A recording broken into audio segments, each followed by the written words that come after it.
সবাইকে সংবাদ এক নজরে স্বাগত। সাথে আছে আমি সোনিয়া ইসলাম। স্থলবন্দর দিয়ে বাংলাদেশি পণ্য আমদানিতে ভারতের নতুন বিধিনিষেধের কারণে দুদেশের সম্পর্ক আরও জটিল হচ্ছে বলে মনে করেন ব্যবসায়ীরা। তাদের মতে এতে খরচ বেড়ে পণ্য রপ্তানিও মারাত্মক ব্যাহত হবে। বিশেষজ্ঞরা বলছেন, ভারতের এমন সিদ্ধান্ত দ্বিপক্ষীয় সম্পর্কের টানাপোড়েন প্রতিফলন। অর্থনৈতিক ধকল সামলাতে এই সংকট রাজনৈতিকভাবে মোকাবেলা করতে হবে বলে মত তাদের।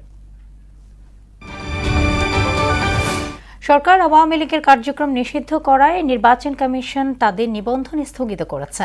নিবন্ধনের স্থগিতাদেশ প্রত্যাহার না হলে দলটি নির্বাচন করতে পারবে না বলে জানিয়েছেন নির্বাচন কমিশনার আব্দুর রহমানুল মাসউদ। সকালে রাজশাহী আঞ্চলিক লোক প্রশাসন কেন্দ্রে ভোটার তালিকা হালনাগাদ পরবর্তী কর্মশালায় একথা বলেন তিনি।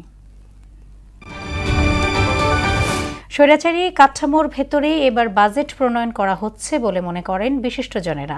নির্বাচনের মাধ্যমে দেশ গণতান্ত্রিক প্রক্রিয়া না ফিরলে বিনিয়োগ ও অর্থনীতি মুখ থুবড়ে পড়বে বলেও মত দেন তারা।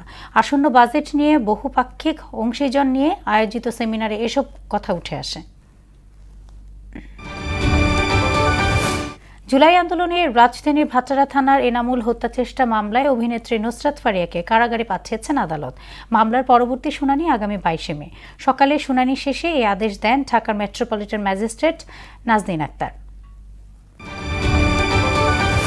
আওয়ামী লীগকে পুনর্বাসনের চেষ্টা মেনে নেওয়া হবে না বলে সতর্ক করে দিয়েছেন বিএনপির স্থায়ী কমিটির সদস্য নজরুল ইসলাম খান। নির্বাচন বিলম্বিত করার পেছনে চক্রান্ত থাকতে পারে বলে সন্দেহ প্রকাশ করেছেন তিনি।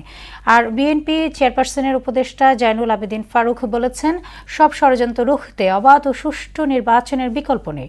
রাজধানীতে আলাদা অনুষ্ঠানে তারা এসব কথা বলেন।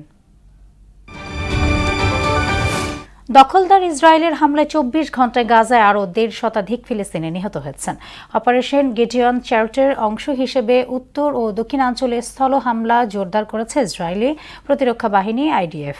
এদিকে প্রধানমন্ত্রী নেতানিয়াহু জানিয়েছেন, স্থায়ী যুদ্ধবিরতি চাইলে হামাসকে গাজার নিয়ন্ত্রণ ছাড়তে হবে এবং উপত্যকাটি অস্ত্রমুক্ত হতে হবে।